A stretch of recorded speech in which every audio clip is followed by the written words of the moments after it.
La conférence intitulée Comment dépasser les barrières de l'illusion réunit différents intervenants, dont Daniel Kim, auteur et créateur du programme Mind Controller. La discussion s'ouvre sur la définition de l'illusion donnée par le dictionnaire, qui parle d'une erreur de perception causée par une fausse apparence.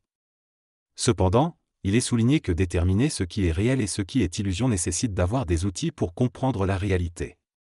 On parle ensuite de l'exposition basée sur le thème de l'illusion, où le plancher et les décors donnaient l'impression d'être croches, provoquant des sensations de déséquilibre et de malaise.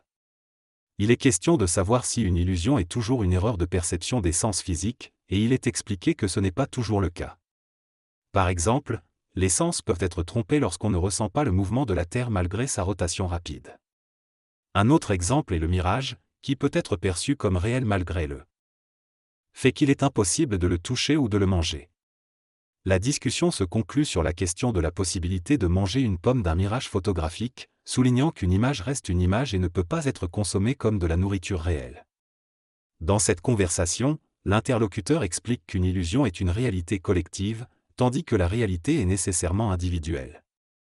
Il explique que lorsque tout le monde voit la même chose, cela crée une illusion. Par exemple, s'il y a une personne qui a peur et que les autres ne voient aucune raison d'avoir peur, la personne en question perçoit quelque chose de réel même si les autres ne le voient pas. L'interlocuteur affirme que chaque être humain voit et perçoit différemment, et que la vision collective est une déformation de la perception individuelle.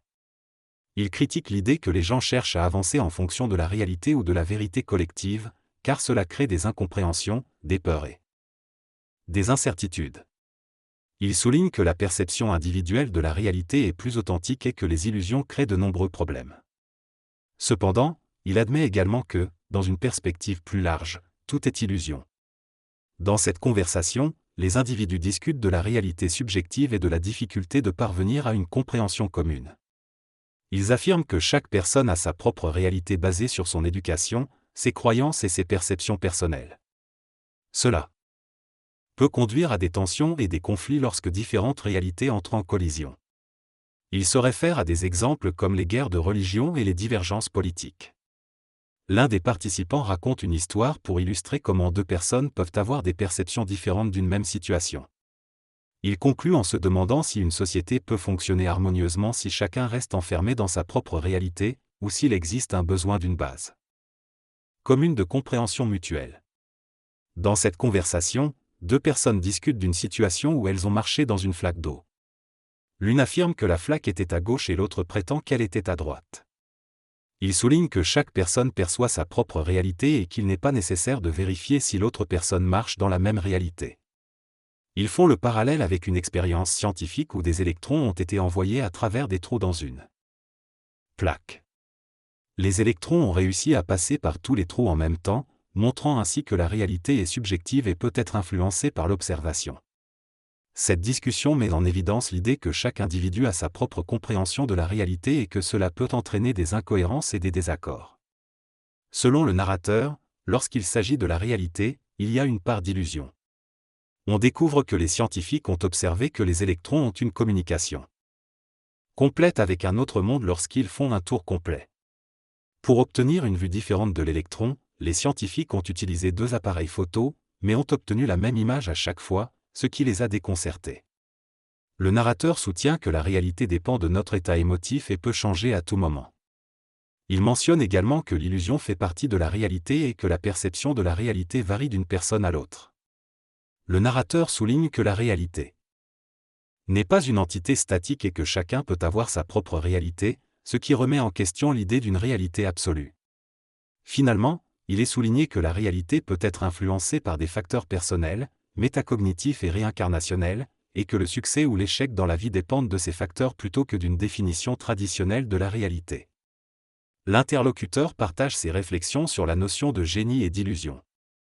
Il mentionne qu'un de ses amis considère que seul celui qui atteint le succès financier est un génie, tandis que les autres sont dans l'illusion.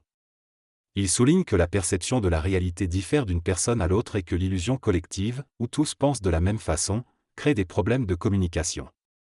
L'interlocuteur propose de sortir de cette illusion en s'aimant suffisamment pour se centrer sur sa propre perception. Il explique que sa façon de communiquer avec les jeunes diffère de la norme acceptée, mais qu'il se respecte et se base sur sa propre réalité. Il constate que certaines personnes sont aimées par leurs élèves malgré leur sévérité, tandis que d'autres sont détestées malgré leur humour.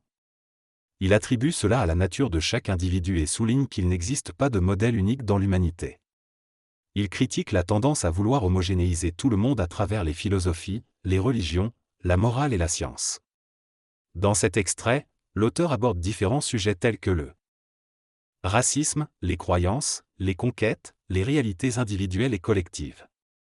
Il souligne que dans un pays raciste, il est attendu que tous les habitants soient racistes également, mais dans un pays non raciste, il est difficile de comprendre les peuples racistes. L'auteur souligne également l'importance de rester naturel et détaché de la vie, remettant en question la notion de réalité et l'influence des croyances des plus puissants sur les autres. Il évoque également la résistance de certains peuples face à l'envahisseur, mais constate que la plupart finissent par succomber à la domination des conquérants.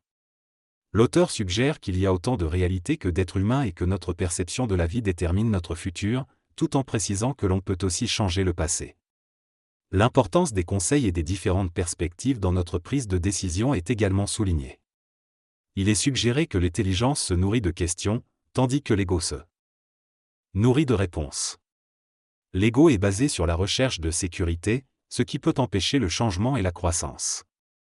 La plupart des gens n'avancent que lorsque leur situation devient insécurisante et qu'ils sont obligés de se remettre en question. L'intelligence, quant à elle, se développe en posant des questions et en cherchant des réponses. Il est important de poser les bonnes questions, car la manière dont elles sont posées peut influencer les réponses que l'on obtient. La réalité individuelle est basée sur la perception, qui est le résultat de nombreuses informations reçues par les sens. L'être humain a tendance à douter de lui-même et est souvent en conflit lorsqu'il doit prendre une décision. Cela demande beaucoup d'énergie et peut être compliqué par les influences des autres. Le résumé met également en évidence le fait que chaque personne a sa propre réalité sociale et que les conseils des autres peuvent être contradictoires et confus. En fin de compte, il est important de trouver un équilibre entre l'opinion des autres et sa propre vérité pour réussir dans sa vie. Dans ce texte, l'auteur évoque la différence de perception de la réalité entre les enfants et les adultes. Il explique que les enfants ont une réalité plus individuelle et moins influencée par le collectivisme, tandis que les adultes ont une réalité plus collective avec des responsabilités et des contraintes. L'auteur mentionne également ses propres expériences en jouant à des jeux de science-fiction qui lui ont permis d'apprendre des choses scientifiques et de développer une structure métacognitive. Il souligne que la réalité vécue par les enfants fait partie de leur réalité et mérite d'être prise en compte. Il illustre son propos en évoquant des exemples tirés de sa propre vie et de celle de sa famille. Finalement, il conclut en affirmant que chaque individu a sa propre réalité qui doit être respectée. Dans ce texte, l'auteur parle de sa perception de la réalité et de la façon dont les gens voient le monde différemment. Il explique qu'il aime exagérer les choses pour rendre la vie intéressante et qu'il essaie de changer sa perception du passé pour le rendre plus fascinant. Il souligne également que les enfants sont plus ouverts à changer de réalité que les adultes. Il mentionne que chaque personne a sa propre réalité et que les gens devraient être conscients de cela, mais que la plupart travaillent inconsciemment à rejeter cette idée. Il explique que l'humain est un être grégaire qui vit en groupe pour obtenir un soutien émotionnel et que les religions cherchent à convertir les gens pour maintenir leur foi. Il souligne l'importance d'avoir des discussions avec des personnes de différentes perspectives pour apprendre de nouvelles choses. Dans cette discussion, l'individu exprime son point de vue sur la religion et la question de l'illusion de la vie. Il souligne que la plupart des gens ne sont pas conscients de vivre dans une illusion et qu'ils tendent à vivre la vie des autres plutôt que la leur. Il affirme que le collectivisme est dépourvu d'intelligence et que nous devons nous élever au-delà de cette mentalité pour atteindre une plus grande conscience. L'individu suggère que la prise de conscience peut être réalisée en cultivant un sentiment de dégoût, écœurement, envers la situation actuelle. Il souligne également les conséquences négatives du gaspillage de temps dans les embouteillages. Dans ce texte, l'auteur aborde le sujet de l'écœurement et de la frustration dans plusieurs situations de la vie quotidienne, notamment dans les embouteillages. Il explique que l'écœurement survient lorsque l'on contemple avec intelligence la stupidité de certaines choses. L'auteur souligne également qu'il est souvent nécessaire d'être esséuré pour provoquer des changements. Il évoque la possibilité de changer le monde à travers différents mécanismes de glissement homochronique, c'est-à-dire des changements subtils dans notre perception de la réalité. L'auteur mentionne également le pouvoir de l'attitude que l'on adopte face à la vie, et comment cela peut influencer notre expérience des embouteillages ou d'autres situations. En conclusion, l'auteur souligne l'importance de comprendre la mécanique de l'être humain pour mieux le contrôler et provoquer des changements. Dans ce texte, l'auteur aborde différents sujets tels que la foi, les miracles, l'intelligence et le changement personnel. Il affirme que la foi est différente d'eux. La croyance est qu'elle peut permettre de réaliser des miracles et de changer de réalité.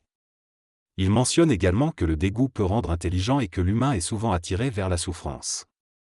Il encourage les gens à remettre en question les choses qui ne fonctionnent pas dans leur vie et à agir pour les changer. Dans cette conversation, il est question de divers sujets tels que fumer pendant 2 semaines, acheter des produits naturels, réparer une vidéo cassée et économiser de l'argent. L'importance de changer de perspective et de prendre soin de soi est également discutée. Il est souligné que l'évolution personnelle est basée sur l'expérience des autres et la sagesse collective, mais qu'elle ne résout pas les problèmes humains. La conscientisation est présentée comme une solution pour régler ces problèmes. Il est également mentionné que chacun doit devenir individualiste dans sa conscience, en accordant moins d'importance à l'opinion des autres. Enfin, des informations sont données sur un séminaire et un cours proposés par Daniel.